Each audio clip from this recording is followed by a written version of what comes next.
اعوذ باللہ من الشیطان الرجیم بسم اللہ الرحمن الرحیم۔ میں اس بیان سے قبل ایک بیان دے چکا ہوں تبرکات کے چومنے کا، ہاتھ کے چومنے کا، قرآن و حدیث سے ثابت کر چکا ہوں، اور ایڈوکیٹ جاہل فیض سید نے ہاتھ کے چومنے کو اور تبرکات کے چومنے کو غلط ثابت کیا ہے۔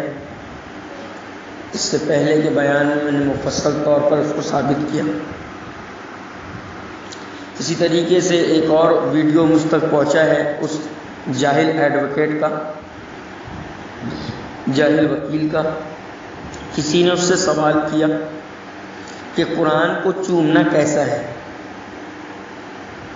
اس نے کہا کہ قرآن کو چومنا یہ قرآن و حدیث سے ثابت نہیں ہے، یعنی حدیث میں اس کا کوئی ذکر نہیں ہے کہ قرآن کو چوما جائے۔ اور آگے یہ کہا ایسا کرنا درست نہیں ہے۔ اس کے جواب میں اس جواب کو میں رد کرتے ہوئے قرآن و حدیث کی روشنی میں اس کا جواب دینا چاہتا ہوں تاکہ اس جاہل تک یہ بات پہنچ جائے، جس نے اپنی دکانداری چلانے کے لیے اسلامک ریسرچ سینٹر کھولا ہے، اپنے پیٹ کو پالنے کے لیے نیا کاروبار۔ چونکہ وکالت اب نہیں چل رہی تو دوسری وکالت کیے جائیں، لیکن دین کو صحیح سیکھ کر لوگوں تک پہنچانا ضروری ہے۔ تو در مختار حدیث کی بہت بڑی کتاب ہے۔ اس در مختار کے اندر جلد نمبر 5 میں ایک روایت لائے ہیں صاحب کتاب حضرت عمر رضی اللہ عنہ سے متعلق کہ ہر صبح حضرت عمر رضی اللہ عنہ قرآن کی صحیفوں کو چومتے، اس وجہ سے کہ یہ میرے رب کا کلام ہے۔ یہ کس کا فعل ہے اور کس کا قول ہے؟ حضرت عمر رضی اللہ عنہ۔ اسی کتاب کے اندر در مختار میں جلد نمبر 5 میں دوسری حدیث حضرت عثمان رضی اللہ عنہ کے متعلق روایت کی گئی ہے کہ حضرت عثمان رضی اللہ عنہ قرآن کو چومتے اور اپنے چہرے پر ملتے۔ کیوں؟ برکت حاصل کرنے کے لیے۔ یہ فعل ہے حضرت عمر اور حضرت عثمان غنی رضی اللہ عنہ کا۔ یہ جلیل القدر صحابہ ہے، جلیل القدر۔ ان کے متعلق حضرت نبی کریم صلی اللہ علیہ وسلم نے فرمایا اصحابک النجوم فبأیہم اقتدیتم اہتدیتم، کہ میرے صحابہ ستاروں کے معنی کسی ایک کی بھی اتباع کرو گے تو فلاح کو پہنچ جاؤ۔ اب میں اس جاہل ایڈوکیٹ سے پوچھتا ہوں، کیا اس کی نگاہ سے یہ حدیث نہیں گزری؟ امت کو غلط راہ پر ڈالنے کی یہ کوشش اور سازش چل رہی ہے مشرکین اور کافرین اور یہود و نصارہ کی، کہ یہ دین کے لباس پہن کر دین کو بدنام کریں۔ اسی طریقے سے ایک علمی نقطہ آپ کے سامنے بیان کرتا ہوں۔ امام بخاری رحمۃ اللہ علیہ نے اپنی کتاب کتاب الآداب والمفرد کے اندر زندگی کے آداب کو ذکر کیا ہے، اور حدیث 973 میں امام بخاری نے حدیث نمبر 444 ہاتھ چومنے کی حدیث پیش کی کہ حضرات صحابہ حضرت نبی کریم صلی اللہ علیہ وسلم کے ہاتھ چومتے تھے، تو صحابہ سے اللہ کے نبی کا ہاتھ چومنا ثابت ہے۔ اسی کتاب میں صحابہ کا آپ صلی اللہ علیہ وسلم کے پیر چومنا بھی ثابت ہے۔ ریاض الصالحین کے اندر علامہ نووی نے بھی اس حدیث کو ذکر کیا۔ اب ایک علمی نقطہ، اس کے علاوہ امام بخاری نے بھی، امام داؤد نے، امام ابن ابی حاتم رحمۃ اللہ علیہ اور امام داؤد رحمۃ اللہ علیہ صحیح ستہ کی کتابوں کے اندر ہاتھ کا چومنا، صحابہ کا نبی کریم صلی اللہ علیہ وسلم کے ہاتھ کو چومنا ثابت ہے۔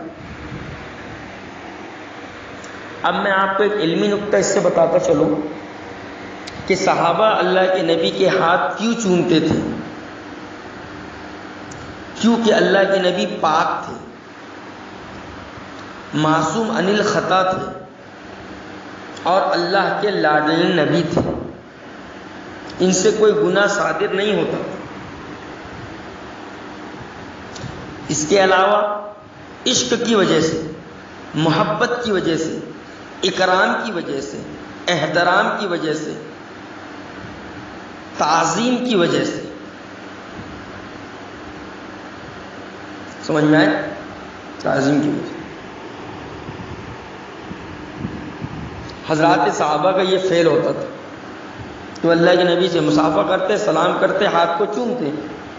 اس وجہ سے نہیں چومتے کہ یہ خدا ہے، اس وجہ سے نہیں چومتے کہ یہ اللہ ہے، بلکہ اس وجہ سے چومتے کہ آپ ہم سے افضل اور اعلیٰ ہیں۔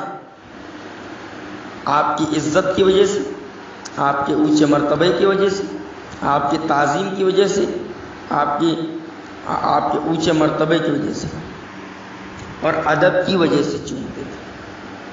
تو بطریق اولیٰ اب حضرت نبی کریم صلی اللہ علیہ وسلم اس دنیا میں موجود نہیں ہے، لیکن وہ قرآن، وہ احکام الہی جو حضرت نبی کریم صلی اللہ علیہ وسلم پر نازل ہوا، وہ اللہ کا کلام جو حضرت نبی کریم صلی اللہ علیہ وسلم پر نازل ہوا، کیا اس کو اس وجہ سے تاکہ برکت حاصل ہو، احترام کی وجہ سے، عزت کی وجہ سے، اکرام کی وجہ سے چوما نہیں جا سکتا؟ بالکل چوما جا سکتا ہے۔ اور یہ کوئی مسئلہ نہیں ہے امت کے اندر توڑ پیدا کرنے کا کہ چومنا حرام ہے کہ حلال ہے، جائز ہے کہ ناجائز ہے، صحیح ہے یا غلط ہے۔ وہ مسئلے بیان کیے جانا چاہیے جس سے امت کے اندر گمراہی نہ پھیلے۔ قرآن کو چومنے سے کوئی گمراہی پھیل رہی ہے کہ قرآن کو نہیں چومے تو کوئی گناہ ہو جا رہا، چومے تو کوئی گناہ ہو جائے گا؟ یہ جہالت کی انتہا ہے۔ اس لیے میں بار بار کہتا ہوں، علم کے ساتھ ساتھ علم کا نور حاصل کرنا ضروری ہے، ورنہ صرف وہ کورے ورق پڑھ لیتے ہیں، وہ سمجھ میں نہیں آتا۔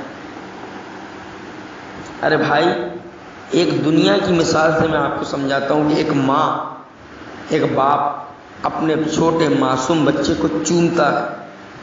کیوں چومتا ہے؟ کہ وہ اللہ ہے، کہ وہ اس سے بڑا ہے؟ ماں اپنے بچے کو محبت کی وجہ سے چومتی۔ اور ایک بیٹا اپنے ماں کے قدموں کو چومتا ہے، ماں کے پیشانی کو چومتا ہے، اس کی تعظیم کرنے کی وجہ سے، اس کی عزت کی وجہ سے۔ ماں اپنے بیٹے کو چومتی ہے محبت کی بنا پر، اور بیٹا اپنی ماں کی پیشانی کو چومتا ہے اس کی عزت اور اس کی اکرام کی وجہ سے۔ تو بتاؤ، قرآن تو بطریق اولیٰ ماں اور بیٹے سے افضل ہے۔